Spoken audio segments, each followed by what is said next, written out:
வணக்கம். Way of விஷயத்தின் ஊடாக இன்று நாங்கள் திருவோணமலை மாவட்டத்திலே மீண்டும் நிலாவலியை நோக்கி வந்திருக்கின்றோம். இந்த இடத்துல உண்மையிலேயே ஒரு பிள்ளையை சந்திக்க வந்திருக்கிறோம். அவருக்கு ஒரு மகன் இருக்கிறார், 11 வயசு. அவர் இடுப்புக்கு கீழே இயங்காத ஒரு நிலையில மிகவும் வறுமையான ஒரு இடத்துல தான் அந்த பிள்ளை இருக்குது. அந்த பிள்ளையை நாங்கள் இப்போ பார்த்து எங்களுடைய புலம்பெயர் உறவுகளுக்கு நான் இப்போ நேரடியாகவே தருவதற்காக இங்கே வந்திருக்கிறோம். இந்த நிகழ்ச்சியை நேரடியாகவே நீங்கள் பார்க்கலாம். வணக்கம். பார்க்க தான் பாரம். காலையில் 3 மணிக்கு ஆச்சுறேன், டைம் கிடைக்கல. இப்போ தான் டைம் கிடைச்சிருக்குது. பார்த்து கொண்டு வந்தீங்களா? ரைட். உங்களோட கொஞ்சம் நாங்கள் கதைக்கிறதுக்கு தான் வந்திருக்கிறோம். இது வே ஆஃப் விஸ்டம் யூடியூப் சேனலுங்கிற அந்த சேனலில் உங்களை நாங்கள் போயிட்டு கண்டு புலம்பெயர் வாழ்கிற எங்கள் சகோதரங்களுக்கு அனுப்புவோம். அவங்க உங்களுக்கு உங்கள் நிலைமைக்கு எங்கள் மகன் நிலைமையை பார்த்து உதவிகளை செய்வாங்க. அதில் உங்களுக்கு விருப்பம் இருக்கா? சொன்னால் எங்களுக்கு நன்றி.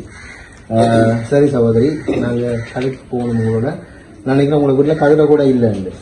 இதுதான் நிலைமை. பாருங்க, இந்த பிள்ளையோட வீட்டில் இல்லை இந்த பிள்ளையோட வீட்டில் இருக்கிறதுக்கு கூட கதிரை இல்லை. ஏனென்று சொன்னால் இவ ஒரு பெண் தலைமைத்துவ குடும்பம். அதாவது இவருக்கு இந்த மகனும் ஒரு சின்ன மகளும் இருக்கு. அவங்கள தான் நாங்கள் பார்க்க வந்திருக்கோம். மேலதிகமான எல்லா நிலைமைகளையும் இந்த சகோதரியே உங்களுக்கு சொல்லுவாங்க. உங்களோட பேர் என்ன? நிஷா. உங்களுக்கு எத்தனை வயசு? 30 வயசு.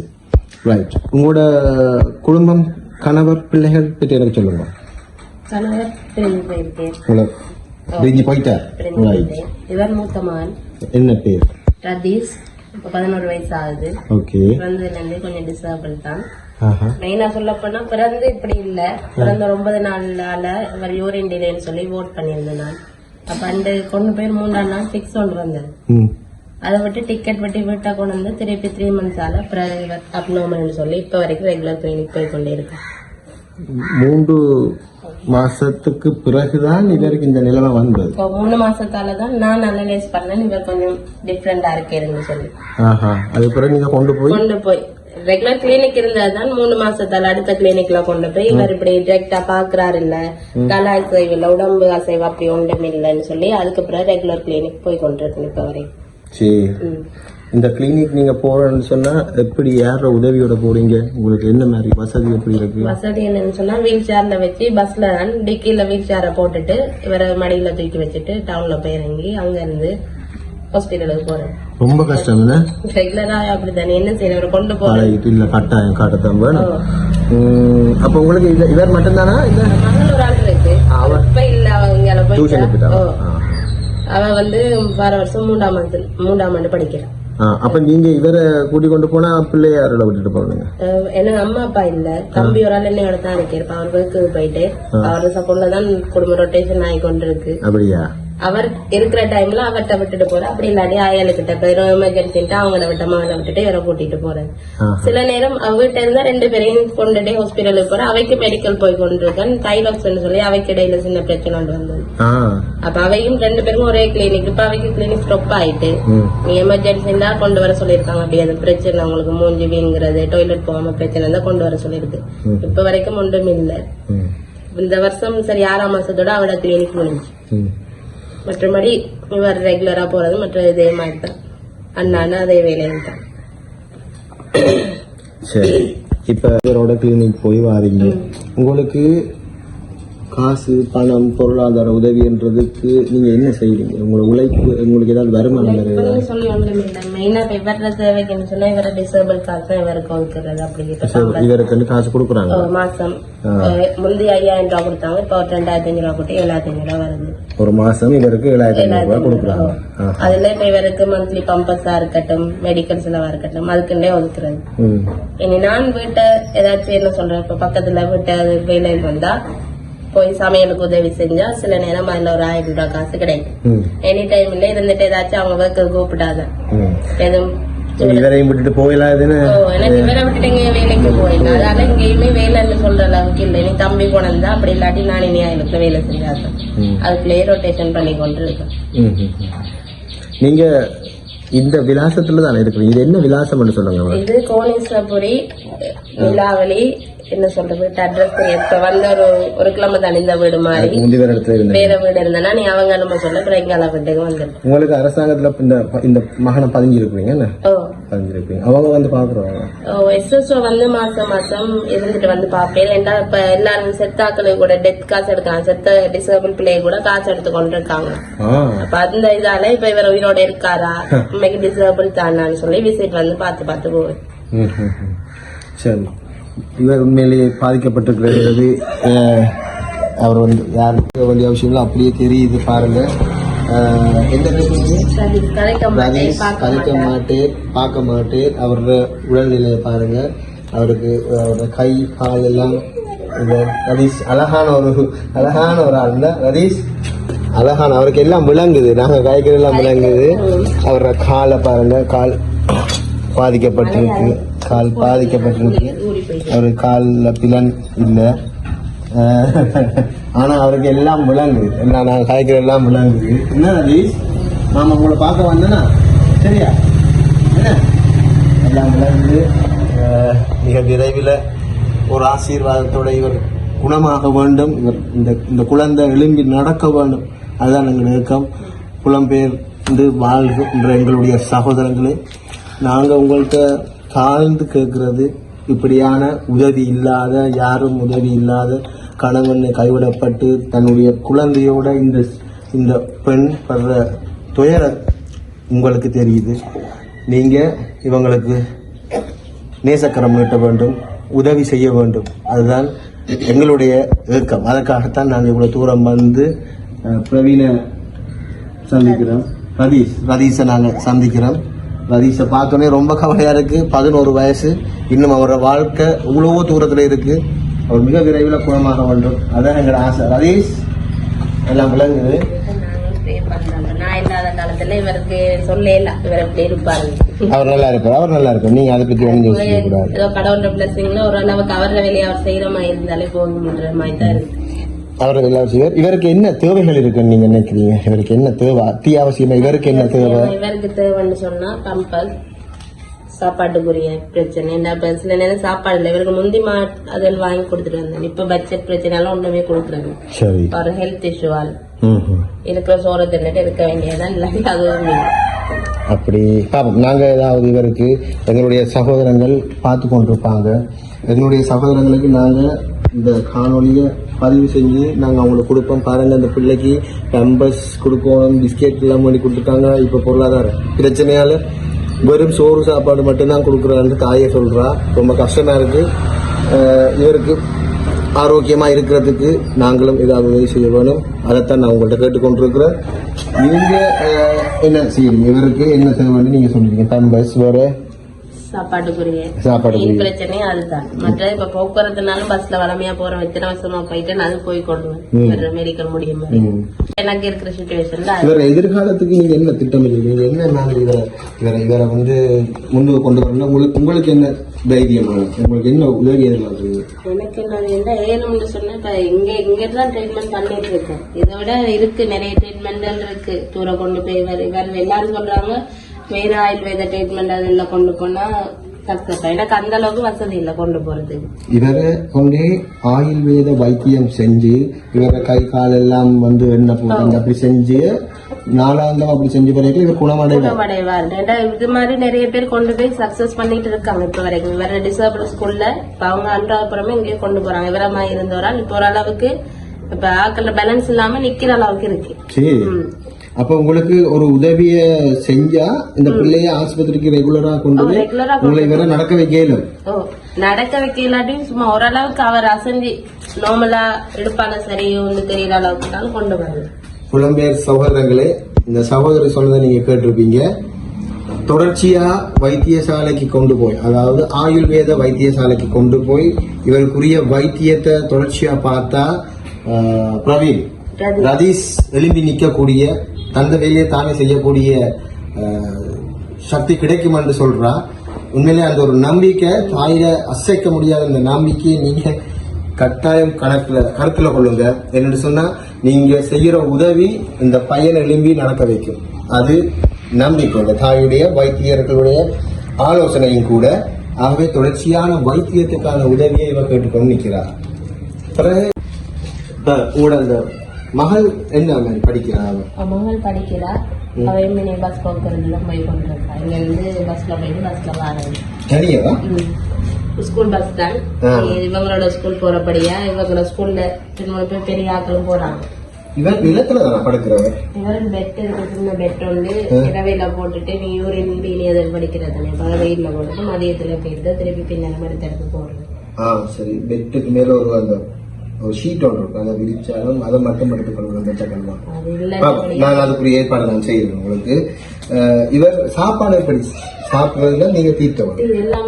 இவர் மெட்ரோ உணவு பசிக்குது அல்லது ஜூரின் போகணும், அது தானாவே போயிடும். பசிக்கிறா எதுவும் அவருடைய அசைவுகள் இல்ல, நீங்க புரிஞ்சு கொள்வீங்க. டைமுக்கு இப்ப இந்த டைமுக்கு வந்து சாப்பாடு கொடுப்போம். இல்லையா என்னாலும் பிரச்சனை இருப்பே பேசாம கத்த மாட்டேங்குது. கத்த மாட்டாரு இயலாது தானே, சத்தம் போடுவாங்க. சத்தம் போட்டு சிரிப்பா. ஆனா இது வரைக்கும் பசின்னு சொல்லி போர்ஸ் பண்ணி கேட்டது இல்ல. இப்ப குடுக்கற டைம் தான் அவருக்கு. நீங்களா பிள்ளைக்கு இத்தனை மணிக்கு சாப்பாடு கொடுக்கணும். சில நேரம் இப்ப சாப்பாடு எனக்கு வீட்டுல சாமான்ல டிலே ஆயிரும் சொன்னா சில நேரம் சோத்த போட்டு பக்கத்துல கறி வாங்கி கொண்டு தீர்த்தும். அது வரைக்கும் இது பேசாம. இது மகளா இருந்தான்னு சொன்னா கத்துவா, பசிக்குதுன்னு இருப்பா. இவரெல்லாம் அந்த கலைச்சல் இல்ல. அப்படியே ஏதோ சின்னதுல இருந்து அப்படியே கைக்குள்ள வளர்ந்துட்டேன். சோத்தை தவிர வேற சாப்பாடு கழிச்சு சாப்பிடுது, தப்பி சாப்பிடுது. சரி, இல்ல அதான் நான் வந்து எங்களுடைய சகோதரர்கள் வே ஆஃப் விஸ்டத்தினூடாக, எங்களுடைய யூடியூப் சேனலினூடாக எங்களுடைய சகோதரங்களுக்கு தான் உங்களுடைய நிலைமையை நாங்கள் எடுத்து காட்டி கொண்டிருக்கிறோம். எங்களுடைய சகோதரங்கள் அதை பார்க்குறாங்க. அவங்க அங்க இருந்து உங்களுக்கு எங்களுடைய தம்பிக்கு உதவி செய்யறதுக்கு தான் நாங்கள் முயற்சி எடுக்கிறோம். இனி அவங்களோட பொறுப்புல தான் இருக்கு. ஏன்னா அவங்க இனி பார்த்த உடனே அவங்களுக்கு நேரடியாக நாங்கள் தகவலை கொடுக்குறோம். நீங்க சொல்றீங்க, அது அவ்வளவும் எங்களுடைய புலம்பெயர் சகோதரங்களே, நீங்கள் இந்த மகனுடைய நிலைமை வீணி வெளியே இருக்க தொடர்ச்சி விடுவோமா? நீங்க இந்த மகன் நிலைமையை பாருங்க. தனக்கு என்ன நடக்குதுன்றது கூட அவரால் உணர முடியாத ஒரு நிலைமை. ஆனா தாயினுடைய அசைக்க முடியாத நம்பிக்கை என்னன்னு சொன்னா, ஆயுர்வேத வைத்தியம் செய்தா மகனை எழும்பி நடக்க வைக்கலாம் என்றது. ஆனா அதற்கு அவர்கிட்ட பொருளாதார வசதி இல்லை. அந்த பொருளாதார வசதிக்கான உதவிய நீங்க நேசக்காரம் நீட்ட வேணும்னு நாங்க கேட்கிறோம். பிறகு சொல்லுங்க, இப்ப அடுத்தடுத்த கிளினிக் எப்ப இருக்கு?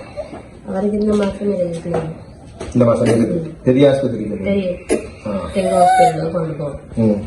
போயிட்டு இப்படி இருமல் வேற மழை டைம் சொல்லலாம் கூட இரவெல்லாம் மிக்ஸ் வந்து கொண்டுதான் இருந்து அப்படியா சரிச்சு கொஞ்சம் படுக்க வச்சு கொஞ்சம் ரிலாக்ஸ் ஆயிடனே அப்படியே படுத்தணும். வந்து ரெகுலரா போய் கொண்டுதான் பிக்ஸுக்கு. மழை காலம்னு சொன்னா கொஞ்சம் கூட வரும் வர்றது அவங்களுக்கு. இல்லாட்டி ஒரு 2-3 மாசம் கழிச்சு தான் வாருது. மழை காலம் தான் இன்றைக்கு வந்துச்சுன்னா நாளைக்கு டெய்லி சில நேரம் டெய்லி வந்து கொண்டே இருக்கு. சாமத்திலயும் வர்றதுதான் வரவே. இவரால் நித்திரையை கொண்டல என்னன்னு அடிக்கடி நீ குளிச்சு இவரும் படுக்க மாட்டேன். கொஞ்ச நேரம் படுக்க கொஞ்ச நேரம் முடிக்கும். இப்படிதான் இவர் பிஹேவியர். இந்த தம்பி தான் உங்களோட குடும்பத்தை பாக்குறது. நாளைக்கு தம்பி மாதிரி பண்ணிட்டாரா? இல்ல, தம்பி நாளைக்கு கல்யாணம் கட்டினா? தம்பி கல்யாணம் கட்டினா தெரியல, பாப்போம். அப்படி ஒண்ணும் இல்ல. ஏதாவது உங்களுக்கு ஏதாவது வழியில இறைவனுடைய ஆசீர்வாதத்துல உதவி கிடைக்கும். இவருக்கு தான் நாங்க வைத்தியம் செய்யறோம். நான் இவரை தான் உண்மையில பார்க்க வந்தாங்க. இவருக்கு தான் வைத்தியம் செய்யறதுக்கு நான் எங்களோட சகோதரங்கள்ட்ட கேட்டுக்கொண்டிருக்கிறேன். நீங்க மனம் திறந்து உங்களோட தேவைகள், உங்களோட கவலைகளை மனம் திறந்து சொல்லுங்க. ரைட். சகோதரி, ரதீஸ எழுப்பி நடக்க வைக்கணும். அதுல ஒரு முயற்சியை நாங்களும் எடுக்கிறோம். அந்த எழுப்பி நடக்க வைக்கிறதுக்கு நீங்க மனம் விட்டு எங்கள்கிட்ட உங்களோட தேவைகளை சொன்னா எங்களுடைய சகோதரங்களுக்கு நாங்க எடுத்துக்கொண்டு போகிறத நீங்களே சொல்லலாம். இவங்க பார்த்துட்டு இருக்கிறாங்க. உங்களோட சகோதரமா நான் நினைக்கிறேன். இப்ப இவர் தேடி வந்தா எனக்கு ரொம்ப சந்தோஷமா இருக்கு. வர தேடி வந்தது. இவர் பிரச்சனை என்னன்னு சொன்னா, இவர் எலும்ப வைக்கிறேன்னு சொன்னா என்கிட்ட வெளியில ஆயுர்வேத ட்ரீட்மெண்ட் செய்யற அளவுக்கு என்கிட்ட காசு அப்படி ஒன்றும் இல்லை. அதனால இப்ப நீங்க அந்த உதவியை மட்டும் செஞ்சு தந்தீங்கன்னா பெரிய, என்ன சொல்றதுக்கு தேங்க்ஸ் இந்த வார்த்தையோட பெரிய வார்த்தை இல்லை. அதுவே பெரிய உதவியா இருக்கும் எனக்கு. அந்த வைத்தியத்தை எங்க நீங்க பாக்குறதுக்கு திட்டமிட்டு அன்றாதபுரத்துல கொண்டு போய் இவரோட ஒருத்தர் டிசபிலிட்டி ஆயிட்டு இப்ப வரைக்கும் ட்ரீட்மெண்ட் போய் கொண்டு இருக்காங்க. அன்றாதபுரத்துக்கு அப்ப இவரை இங்க இருந்து அன்றாதபுரத்துக்கு கூட்டி கொண்டு போய் அங்க தங்கி இருந்து தானே செய்யணும். தங்கி இருந்து செய்யலாம். இப்ப 1 வீக் அங்க இருந்துட்டு கூட்டிட்டு வந்துட்டு நீங்க அடுத்த கிளினிக்னு சொல்லக்குள்ள அப்படியே கொண்டு போய் செய்யறது. இவரோட சிச்சுவேஷனை பார்த்துட்டு தான் தங்கல இல்லையான்னு சொல்லுவாங்க. சரி, ஒரு டாக்டர் ஸ்டேஜை பொறுத்து இவருக்கு செய்ய உங்களுக்கு வைத்தியம் செய்வோம் என்ன? வைத்தியம் செஞ்சு அழகான முகத்தை சிரிக்க வச்சு நடக்க வச்சு ஓடி விளையாட வைக்கணும். சரியா? இதைத்தான் நான் உங்கள்கிட்ட கேட்கிறேன். இந்த பாருங்க, இந்த சிறுவனை பாருங்க, 11 வயசு தான் ஆயிருக்கு. இன்னும் இவர் வாழ்நாள் பயணிக்க வேண்டிய தூரம் எங்கேயோ இருக்கு. அதனால இவரை எழும்பி நடக்க வைக்க வேண்டியது உங்களோட பொறுப்பு. என்னுடைய சகோதரங்களே, உலகம் முழுக்க நீங்க இருக்கிறீங்க. பாருங்க, இவருக்கு உலகத்தை கூட பார்க்கிற நிலைமையில இவர் இருக்கிறார். நாங்க சொல்ற எல்லாம் விளங்குது. அவருடைய அந்த அசைவு, அவருடைய இந்த சிரிப்புல விளங்குது. நாங்க கலைக்கிறது எல்லாம் அவர் பார்த்துட்டு இருக்கிறார், கேட்டு கொண்டிருக்கிறார். ஆகவே இவர் எழுப்பி நடக்க வைக்கணும். எழுப்பி நடப்பீங்க, சரியா? மாமா உங்களை எல்லாருக்கும் காட்டுறேன். அவங்க எல்லாம் பார்த்துட்டு உங்களுக்கு உதவி செய்வாங்க. நீங்க வேற என்ன கேட்க விரும்புறீங்க? ஏதாவது இந்த வே ஆஃப் விஸ்டம் இப்படியான பிள்ளைகளை தான் நாங்க தேடி உதவிகளை இந்த சகோதரங்கள் எடுத்து கொடுத்து கொண்டிருக்கோம். உங்களுடைய மகளுடைய எதிர்காலத்தில் நீங்க என்ன சொல்ல வரீங்க? மகளுடைய எதிர்காலம்னா இனி அவட படிப்பு சம்பந்தமா இப்ப எனக்கு தெரியாது. நீ போக படிப்பு விஷயத்துல கொஞ்சம் செலவுகள் இருக்கும்.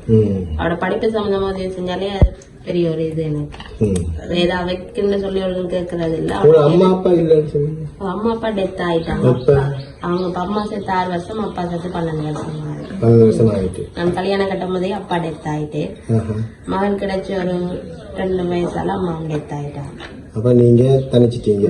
உங்களோட கணவர் எப்ப உங்களோட கணவர் இப்ப முழுமையா பிரிஞ்சு 2 வருஷம் ஆகுது. ஒரு தொடர்பும் இல்ல. நேர் தொடர்ந்து இவர் பிறந்ததுல இருந்தே சண்டை. அக்காவோட விட்ட போயிட்டு இருக்கிறது, திருப்பி வர்றது, திருப்பி சண்டை பிடிக்கிறது, இப்படியே தான். பிள்ளைகளுக்காக சேர்ந்து வாழணும்னு சொல்லி இவ்வளவு நானும் அட்ஜஸ்ட் பண்ணிருந்தேன். இப்ப நீ இவங்களோட சிச்சுவேஷனுக்காக பிரிஞ்சு வந்துட்டேன். இவர இந்த நிலைமையாலதான் நான் பிரிஞ்சு போயிட்டா. என்னன்னு சொன்னா இப்ப மெடிக்கல் சம்பந்தமா காசு கேட்டா இந்த நேரமும் சண்டை. இப்ப என்னையால இவ்வளவு தான் வீட்டுக்கு தரையினா அதை மிஞ்சி தரையிடலாம். அந்த சண்டை தான் கூடுதலா. இவருக்குன்னு சொல்லி மாசம் பொழைக்கிற காசை விட ஸ்ட்ரெஸ்ல நேரம் போகும். மெடிக்கல் போட் பண்ணா கூடுதலாவே ஹாஸ்பிட்டலால எல்லாம் வழியில தான் கேட்கறது. அப்ப அந்த டைம்ல சிலவர்கள் கொஞ்சம் கூட வருது. அதை கேட்க போனா அடிக்கடி சண்டை விட்டுது. அந்த கோவத்துல விட்டு போயிட்டாரோ? சரி, பரவாயில்ல. அவர் திருந்தி, அவர் மனம் மாறி திருந்தி உங்களோட சேர்ந்து சந்தோஷமா உங்களோட பிள்ளைகளை எல்லாம் பார்ப்பேன். அதனால நீங்க அதை பத்தி யோசிக்காங்க. எல்லாம் நல்லதாகவே நடக்கும். நாங்க அதை நல்லதுன்னு நம்புவோம். எல்லா விஷயத்தையும் நல்லதுன்னு நம்புவோம். ஒரு ஒன்றும் எங்களுக்கு சொல்றதுக்கு இல்லை. இந்த நிகழ்ச்சியில நாங்க உங்களை உண்மையிலேயே நான் நேற்று தான் பார்க்க இருந்தா எனக்கு சந்தர்ப்பம் கிடைக்கல. இனி இப்ப நீங்க இவருக்கு இந்த மற்ற விளையாட்டுகள் அதில் எல்லாம் சொல்லிக் கொடுக்குற மாதிரி புரியுதா?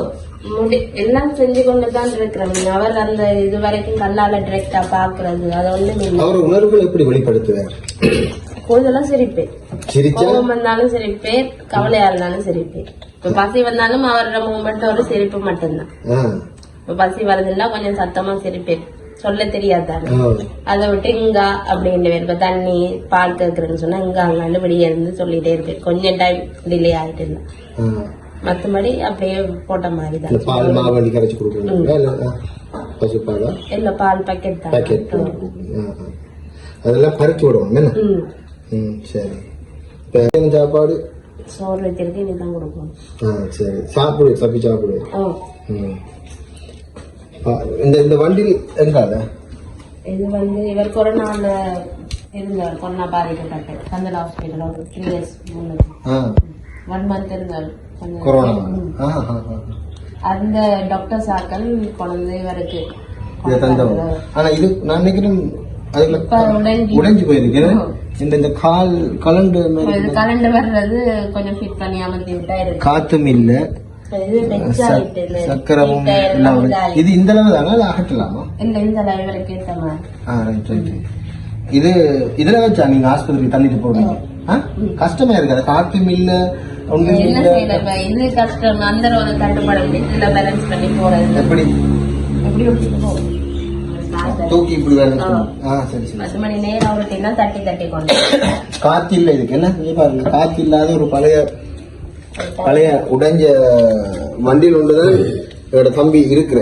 அவருக்கு இந்த வண்டியில கிட்டத்தட்ட 4 வருஷமா ரன் பண்ணிட்டு 4 வருஷமா இதே வண்டியில்.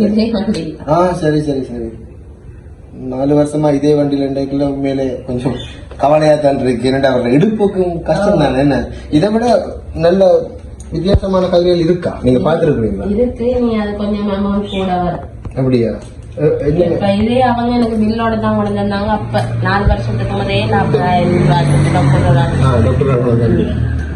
டாக்டர். இது அப்ப எப்ப 4 வருஷத்துக்கு முதல் சரி. இல்ல அது நல்ல இதுதானே. அந்த டாக்டருக்கு உண்மையிலே அந்த டாக்டர் நல்லா இருக்கணும்னு நான் பார்க்கிறேன்.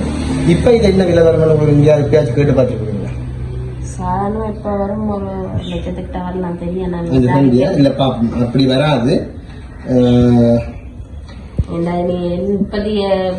இப்ப எல்லாம் கூடி இருக்கு. 1 2 மடங்கு 3 மடங்கு கூடி இருக்கு. அப்ப 4 வருஷத்துக்கு முதல் அப்படி என்றபடியா இதெல்லாம் ஆடுது. என்ன வண்டியில் சரியில்லையா? வண்டியில் இருக்கு கஷ்டமா இருக்கா? புது வண்டியில் ஒன்று வேண்டுமா? அப்படியா? பாப்பா தங்கச்சி நான் எங்களுடைய இந்த சகோதரங்கள் பார்த்து கொண்டிருக்கிறாங்க. இந்த சகோதரி இந்த மகன் இந்த பழைய வண்டியில தான் இப்படி பல சென்றாலும் 4 வருஷமா இந்த பையனோட இந்த வண்டியில இருக்குது. இதுக்கு முறையும் அரசாங்கத்தில் ஒரு வண்டி தந்தாங்க. அது ஒரு 4 வருஷம் ரொட்டேஷன் ஆகி எல்லாம் இந்த அது கல்டே தானே கலண்டே வந்து 4 வருஷம் ஆயிட்டு இந்த வண்டியில். தம்பி இதுலயே தான் இருக்கிறார். இதுல தான் இந்த தாய் வந்து ஆஸ்பத்திரிக்கு கூட்டி கொண்டு போறவர் தள்ளி கொண்டு போற வண்டி. ஆனா தள்ள முடியாத நிலைமை இருக்கிறபடியே அப்படி சரிச்சு பேலன்ஸ் பண்ணி தான் கொண்டு போற. இது பேலன்ஸ் பண்ணணும். வண்டி கொண்டு போய் எனக்கே கஷ்டமா இருக்கு. பாருங்க நான் பிராக்டிகலா நான் அதை பாக்குறேன். பேலன்ஸ் பண்ணாட்டி 22 கிலோ பேலன்ஸ் பண்ணாட்டி இந்த வண்டி உருள்றோம். சிரிக்கிறேன். அப்ப இந்த வண்டியில வந்து அவ சொல்றா தனக்கு தள்ளி கொண்டு போன விருப்பம். ரவுண்ட்ஸ் போகுமா?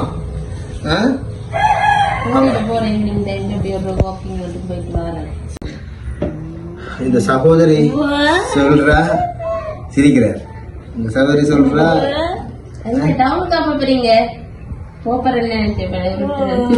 உருட்டினோட நாங்க வெளியில போறோம்னு நல்ல விருப்பம். சரி சரி சரி. இந்த சகோதரி சொல்றா இந்த வண்டியில் புதுசா ஒன்று வேண்டதுக்கு தன்னோட வசதி இல்லைன்னு சொல்லி அதையும் நான் உங்களோட கருத்து கொண்டு வரேன். ஏன்னா இந்த பையனுக்கு எல்லாமே இந்த வண்டியில் தான். ஸோ இந்த வண்டில் ஒரு புதுசா நல்ல பலமானதா இருந்தா நல்ல என்றதுதான் அவருடைய இப்பத்திய தேவையா எனக்கு சொல்லி இருக்கிறார். இவருக்கும் கொஞ்சம் அது கொஞ்சம் சௌக்கியம் அதாவது வசதியா இருக்கும். அரசாங்கத்திலேயும் 15 வருஷம் மாற கிடைக்குது. நீ சொல்லல அரசாங்கம் 15 இருக்கீங்க வண்டியிலுக்கு எப்ப கிடைக்கும் மட்டும் தெரியாது. நாங்களும் இந்த சகோதரங்கிட்ட சொல்லி இருக்கிறோம். அது மிக விரைவில் அதுக்கான ஏற்பாடு நாங்கள் பார்ப்போம். வேற என்ன சொல்ல போறீங்க தங்கச்சி? எங்களுக்கு இந்த வே ஆஃப் இஷ்டத்துக்கு இந்த சந்தர்ப்பத்தில் உங்களை வந்து பார்த்ததுக்கு உண்மையிலே உங்களுக்கு நன்றி. இந்த உங்களோட தம்பியோட உழைப்புல நீங்க நாளை கடத்தி கொண்டு போறீங்க. உங்களுக்கும் மேல வந்தா செய்றீங்க இடையில. எனக்கு அவரும் ரெகுலரா எனக்கு எவ்வளவு தரணும்னு நான் புஷ் பண்ணல. நீ அவருக்கு நிறைய தேவைப்பாடுகள் இருக்கு. நீ அவரோட வேலை மெரிட் ஆகி போறட்டா நீ அவங்களோட கையில இருக்கும். வாரவங்க இப்ப சப்டை மெரிட் ஆயிட்டா எனக்கு வர்றவ செய்ய விட மாட்டாங்க. ஒரு நேச்சரை பொறுத்து இருக்கு. அப்ப அதனால புஷ் பண்றது. இனி அவருக்கும் ரெகுலர் வேலை இல்லை. மலையாள ஒரு 3 மாசம் வேலை இல்லாம தான் இருக்காங்க. அவர் என்ன வேலை செய்யறாரு? பெயிண்டர் வேலை. பெயிண்டிங். அப்ப மலையாள பெயிண்டிங் என்ன வேற அது என்ன வார டைம்ல தான் நம்ம வேலை. பொருளாதாரத்துல சிக்கி தவிச்சு கொண்டிருக்கிற இந்த சகோதரி தான். இந்த சகோதரியோட பொருளாதாரமும் மிகவும் கஷ்டமான நிலையில இருக்கு. அவருடைய மகனுடைய எதிர்காலமும் அவ ஒரு எதிர்பார்ப்போட இருக்கிறா. என்னடா அவருக்கு எல்லா வேலையும் தாயே தான் செய்ய வேண்டியிருக்கு. அதாவது இப்ப அவர் எழுப்பி தூக்கி பெம்பஸ் மாத்தி ஒரு சாப்பாடு தீத்தி வேற என்ன செய்யறீங்க? அவரை தூக்குறதா இருந்தாலும் சரி, விளையாடுறதா இருந்தாலும் சரி, எல்லாமே அவருக்கு நான் தான். குழந்தைய மாதிரி குழந்தையாவே பார்த்து கொள்றீங்க. ஒரு 3 மாசம் பிள்ளை எப்படி பார்ப்போமோ அது மாதிரி அரவணைச்சு அப்படியே இருக்கிறாரு. உங்களோட பாசம் தான் முக்கியம். உங்களோட பாசத்துல அவர் எழும்பிடுவேன். அதோட சேர்த்து வைத்தியத்தையும் நாங்க பாக்குறதுக்கான முயற்சியில ஈடுபடுவோம். சரிதான். 11 வருஷம் கழிஞ்சது பெரிய கொரோனாக்குள்ள எல்லாம் நினைச்சேன். அப்படி ஒரு சுச்சுவேஷன் போன கையோடயே காப்பாத்தலாம்னு சொல்லிட்டாங்க கொண்டு கதில ஹாஸ்பிட்டல்ல. பிரேயர் தான் 24 hours எப்படியாச்சும் வேற உயிரோட விட்ட கொண்டே போகணும்னு. அதே மாதிரி ஒரு சரியா 28 நாள் கொண்டு போய் அப்படி இருந்து இப்படி கையில ஒரு சுய நினைவு இல்லாம இப்படிதான் குழந்தை இப்படி கூட இல்ல. அப்ப ஒரு அசைவுமே இல்ல வீட்டை கொண்டு வரக்குள்ள. அப்ப கொரோனாவோட இவரோடய இருந்தீங்க. அப்ப உங்களுக்கு அந்த தாக்கம் வேற இல்லை? எனக்கு வேற இவருக்கு வந்து எனக்கு தான் காட்டினாங்க. அப்ப 2 பேரையும் ஒன்றாவே தான். நீங்க 2 பேரும் ஒன்றாவே இருந்தீங்க? ஒன்றாவே இருந்தேன். இப்ப எனக்கு இல்லாட்டி வேறோட நான் தான் கட்டாயம் இருக்கணும். தனி ட்ரீட்மெண்ட் செய்யல தானே. பெரும்புறாருன்னா பரவாயில்ல, வேற ஊர்ல போனாங்க. சின்ன தானே இவரோடய தான். சரியா 1 மாசம் கழிய விட்ட இவரையும் கூட்டிட்டு வந்துட்டீங்க. உங்களுக்கு கொரோனா ஊசியெல்லாம் அடிச்சிட்டாங்களா? அடிச்சிட்டாங்க. 2 ஊசி அடிச்சிட்டாங்க. இப்ப அதுக்கு பிறகு இப்ப இந்த வைத்தியம் பார்த்து கொண்டு இருக்கீங்க. இனி எத்தனை கிளினிக் சொன்னீங்க? வார புதன்கிழமை இருக்கு. வார புதன்கிழமை. இந்த முறை கிளினிக்கு போறதுக்கு நாங்க உங்களுக்கு ஒரு இந்த மாதிரி நீங்க கிளினிக்கு போகணும்னு சொன்னீங்க. நிச்சயமா நான் அதுக்கு ஒரு உதவி செய்கிறேன். ஏற்பாடு நான் செய்யறேன். ஏன்னு சொன்னா நாங்க இங்க உங்களை பார்க்க வரையக்குள்ள எங்களுக்கு கனடால இருந்து விஜி ஜெயராஜ் என்றவங்க ஒரு சிறு உதவியை உங்களுக்கு கொடுக்க சொல்லியிருக்காங்க. அந்த உதவியை நான் தம்பிக்கு தர்றேன். அந்த உதவியில தம்பிக்கு நீங்க தேவையான பேம்பர்ஸ் சொன்ன பொருட்களை கிளினிக்கு கூட்டி கொண்டு போங்க. பிஸ்கெட் ஆசைப்பட்டவங்க சொன்னீங்க, பிஸ்கெட் வெட்டி கொடுங்க. பிஸ்கெட் வெட்டி தருவாங்க. பிஸ்கெட் வெட்டி அப்படி ஏதாவது பிள்ளைக்கு என்ன தேவையோ அதை கொடுங்க. அதை விட மேலதிகமா எங்களுடைய புலம்பெயர் சகோதரர்கள் பார்த்து கொண்டிருக்கிறாங்க. எதிர்வரும் காலங்கள்ல இவருடைய உடல் நலத்துக்கான உதவிகளை அவங்க தான் செய்யணும். நீங்க தான் செய்யணும். இவங்களுக்கு இந்த பிள்ளையை நீங்க தான் தத்தெடுக்கணும். இந்த பிள்ளையை நீங்க தான் உங்களோட பிள்ளையா எடுத்து குணப்படுத்தி நடக்க வச்சு நல்ல கல்வி கொடுத்து நல்ல எதிர்காலம் கொடுத்து அவரையும் இந்த சமூகத்துக்கு ஒரு நல்ல இளைஞனா தன்னுடைய தாயை பார்க்கக்கூடிய ஒரு தகுதியை கொடுக்கறதுக்கு இறைவனுடைய ஆசீர்வாதத்தோட புலம்பெயர் வாழ் சகோதரங்களிடம் நான் கேட்கிறேன். இது தவிர வேற எதுவும் இல்லை. நீங்க தாங்களுக்கு உதவி செய்ய வேணும். அந்த வகையில தங்கச்சி எங்களுக்கு கன நேரம் இங்க நிக்க முடியாது. இவருக்கு நீங்க சாப்பாடு கொடுக்கணும். நீங்க சாப்பாடு கொடுக்கணும். சோறு போட்டிருக்கேன்னு சொன்னீங்க. நீ அதுக்கு என்ன கறி எதுன்னு எனக்கு தெரியாது. தம்பிக்கு சாப்பாடு கொடுங்க. நான் இவருடைய அந்த தற்போதைக்கு இருக்கிற வைத்திய செலவுக்கு விஜி ஜெயராஜ் என்றவங்க கனடால இருந்து ஒரு சிறு பண உதவியை தந்திருக்கிறாங்க. அந்த பண உதவியை நான் எடுத்துட்டு வந்திருக்கிறேன். அதை உங்கள்கிட்ட தாரன். நீங்க அதை புறநேக்காம எங்கள்கிட்ட பெற்றுக்கொள்ளணும். பெற்றுக்கொள்ளுங்க. நன்றி. இதுல எவ்வளவு இருக்குன்னு நீங்களே பாருங்க. இதுல 20,000 ரூபாய் இருக்கு. இந்த கண்டால இருந்து விஜய் ஜெயராஜனாக்கு நான் ரொம்ப நன்றியை தெரிவிக்கணும். இந்த அவ்வளோ ஒரு சுச்சுவேஷன்ல இருந்து பண தேவையா இவர் மெடிக்கல் இன்னும் இருக்கு. ஆனா இப்ப நான் எதிர்பார்க்கல இவ்வளவு அமௌண்ட் ஃபர்ஸ்ட் டைம் எப்படி கொண்டு தருவீங்கன்னு சொல்லி. அப்ப விஜய் ஜெயராஜனாக்கு நான் திருப்பி நன்றியை தெரிவித்துக் கொள்றேன். மற்ற என்ன சொல்றேன், இது மாதிரி நீங்க இன்னும் நிறைய பேருக்கு உதவி செய்யணும் ஒரு ப்ரேயர் ஒன்று நான் பண்றேன். ரொம்ப நன்றியை தெரிவிச்சவங்க விஜய் ஜெயராஜ் அண்ணாக்கு.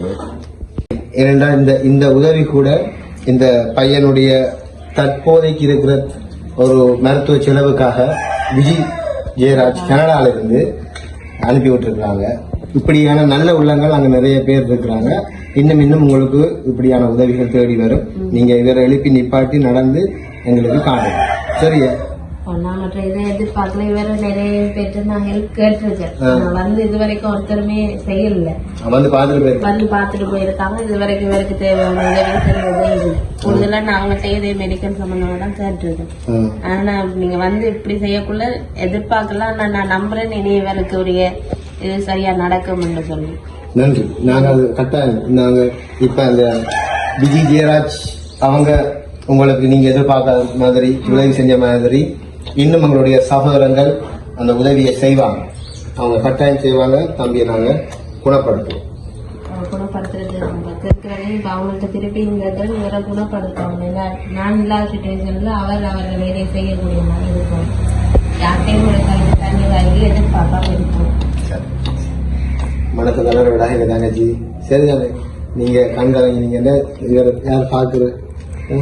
கண் கலங்கல சொல்ல நான் இல்லாத காலத்துல அப்படி ஒன்றும் இல்லை. நீங்க இவரை வளர்த்தெடுப்பீங்க. சரிதானே? நீங்க வளர்த்தெடுப்பீங்க. நீங்க இல்லாத காலம் எல்லாருக்கும் அந்த காலம் வரும்.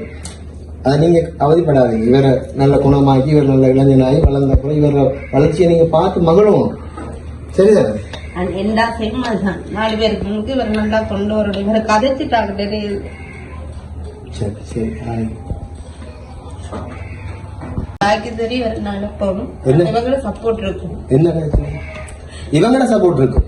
புலம்பெயர்வாழ் மக்களோட இவங்களோட சப்போர்ட் இருக்கும். என்ன கழிச்சு உங்க பிள்ளைக்கு என்ன சொல்றது? கொரோனா கொண்டு வச்சுட்டு இருக்கவங்க நான் தடியே வருவேன். டெத் ஆகிதான் வருவேன். அப்படியே ஒரு சிச்சுவேஷன் தான் இருந்தா.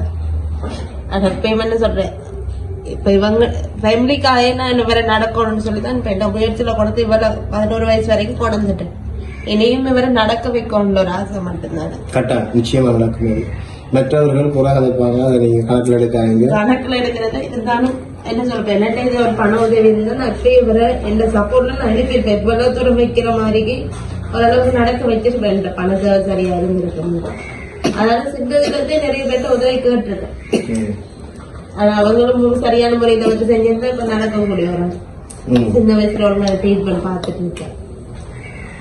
எல்லாம் நல்லபடியாவே நடக்கும் தங்கச்சி. நீங்க ஒன்றும் யோசிக்க கூட கண் கலங்காது. என்ன செய்யற ஒரு தாய் என்ற ரீதியில தன்னுடைய பிள்ளைகள் இந்த நிலைமையில நான் தான் சொல்றது ஆறுதலோ இந்த வாக்கியம் கோயிலுக்கு கொண்டு போங்க, அங்க கொண்டு போங்க. எவ்வளவு வெளியில கொண்டு போனாலே இவரால நிறைய கொஞ்சம் மென்டலி டிஸ்டர்ப் ஆயிடுச்சு. ஏன் இப்படி இருக்காரு அக்கண்ட சொல்லியே இவரை கொண்டு போகல காய்ச்சலான்னு கேட்பாங்க. ஏன் இப்படி இருக்கான்னு கேட்கிறேன். எல்லாருக்கும் அர்த்தம் சொல்லி இப்படிதான் இந்த மாதிரி சொல்லி சொல்லி சில நேரம் வெறுத்துற சில பேர்ட்ட கதை சொல்றதுக்குள்ள கோபம் வந்துடும். யாருக்கு பேரை பத்தி கேட்டாலே கோபம் வந்துடும். சரி இருமல் வந்துட்டாருமா? சாப்பாடு பசி வந்துட்டு நாங்க வெளிக்கிறோம். நீங்க இவ்வளவு நேரமும் எனக்கு இந்த சந்தர்ப்பத்தை தந்து இந்த வே ஆஃப் விஸ்டத்துக்கூடாக இந்த புலம்பெயர் மக்களுக்கு உங்களை அறியறதுக்கு எங்களுக்கு ஒரு சந்தர்ப்பம் தந்திருக்கிறீங்க. அதுக்கு வே ஆஃப் விஸ்டம் சார்பாக உங்களுக்கு நன்றி கூறுறேன். தொடர்ச்சியா நாங்க இவருடைய அக்கறையில கவனமா இருப்போம். வே ஆஃப் விஸ்டம் இந்த தம்பியிட நிலைமையை உலகம் முழுக்க நாங்க கொண்டு போவோம். அங்க இருந்து கிடைக்கிற உதவிகளை நேரடியா உங்களுக்கு நாங்க கொண்டு சேர்ப்போம். அதுதான் எங்களுடைய நோக்கம் கூட. அதனால தங்கச்சி நான் இந்த இடத்துல இருந்து வெளிக்கிறேன். நன்றி. நன்றியை தெரிவிக்கொள்ள நீங்க இங்க வந்து பார்த்ததுக்கா மற்றும் விஜய் ஜெயராஜனாக்கும் மறுபடியும் நன்றி சொல்றேன். இவர தேவையை இப்போதைக்கு நீங்க செஞ்சதுக்கு எதிர்பார்க்கிறேன். இவர் எழும்பக்கூடிய அளவுக்கு எனக்கு மெடிக்கல் ரீதியான உதவி பண்ணப்பட்டேன். இதை பார்க்குற எல்லாருக்குமே சொல்லிக் கொள்றேன். அப்படி ஒரு உதவியை செய்ய சொல்றேன். ரொம்ப நன்றி. திருப்பி ஜெயராஜனாக நன்றியை தெரிவிக்கிறோம். நன்றி அண்ணா. புலம்பெயர் சகோதரங்களே, இந்த நிலைமையை நீங்க பார்த்துருப்பீங்க. அந்த பிள்ளையோட கண்ணில இருந்து வந்த கண்ணீரை பார்த்துருப்பீங்க. அந்த கண்ணீர் பெருமதியான கண்ணீர். அந்த கண்ணீருக்கு ஒரு விலை கொடுக்க முடியாது. இந்த தாயிட எல்லா விதமான கோரிக்கையும் தன்னுடைய மகனை எழும்பி நடக்க வைக்கணும்ன்றதுதான். அது அவருடைய லட்சியம். அவர் சொல்லும் பொழுதே அது உறுதியாக சொல்றா. அதுக்கு அவருக்கு என்ன தேவை? தன்னுடைய மகனை ஆயுர்வேத வைத்தியம் செஞ்சா அவர் எழும்பி நடப்பாருண்டு. அது திருவண்ணாமலையில இல்லையா? அப்ப அனுராதபுரத்துக்கு கூட்டிக் கொண்டு போகணும். அனுராதபுரத்துக்கு கொண்டு போனா தங்கி வைத்தியசாலையில நின்று தான் அந்த உதவி செய்யணும். அதுக்கு அவர்கிட்ட பொருளாதாரம் இல்லை. அந்த பொருளாதார உதவியை தான் இந்த சகோதரி எதிர்பார்த்து கொண்டு நிக்கிறா, கேட்கிறா அவங்கள்ட்ட. அதையும் நான் உங்கள்கிட்ட தான். அதை விட அந்த மகனுடைய கதிரை, அவர் இருக்கிற அந்த வீல் சேர் 4 வருஷத்துக்கு முந்தி கொரோனா டைம்ல ஒரு டாக்டர் அன்பா வாங்கி கொடுத்தது. அது பழசா போயிட்டு நான் வரைக்கும் பார்த்தோன்னா அது உடைஞ்சிருக்கு, சில்லுகள் எல்லாம் பழசா போயிருக்கு. ஆகவே அவக்கு ஒரு அந்த மகனுக்கு ஒரு வீல் சேர் வேணும்ன்றது அவருடைய ஒரு கோரிக்கையா இருக்கு. இந்த கோரிக்கைகள் தான் இந்த சகோதரி எங்கள்கிட்ட வச்சிருக்கிறா. இதை விட தேவைகள் எண்ணில் அடங்காதவை. இந்த மகனுடைய எதிர்காலத்துக்காக இஷ்டத்தினூடாக உங்களிடம் நாங்கள் பணிவாக கேட்டுக்கொள்ளுகிறோம். உலகத்தில் இருக்கிற எல்லா இடத்துலையும் இருக்கிற புலம்பெயர்ந்து வாழ்கிற எங்களுடைய அன்பு உறவுகள் இதை கருத்தில் கொண்டு நிச்சயமாக இவங்களுக்கு உதவி செய்ய வேண்டும் என்று கேட்டுக்கொள்கிறேன். மேலும் இந்த இடத்துல இருந்து நான் புறப்படுற நேரம் வந்தபடியா இன்னும் ஒரு காணொலியோட நான் மிக விரைவில் உங்களை சந்திப்பேன். வே ஆஃப் விஷயத்துக்காக நான் ஜெரோம். அநேக மக்கள் வறுமை கோட்டு கீழ் ஜீவனம் பண்ணும் குடும்பங்களாக காணப்படுகின்றார்கள். அவர்களுடைய தேவைகளை கூட வெளிப்படுத்த தெரியாத நிலையில் காணப்படுகின்றார்கள். அப்படியான மக்களை எமது வே ஆஃப் விஸ்டம் அமைப்பானது தேடிச் சென்று அவர்களின் வாழ்வாதாரத்தை மேம்படுத்த எண்ணியுள்ளது. எனவே எமது வே ஆஃப் விஸ்டம் அமைப்பை சப்ஸ்கிரைப் செய்யுங்கள், லைக் செய்யுங்கள், உங்கள் நண்பர்களுக்கு ஷேர் செய்யுங்கள்.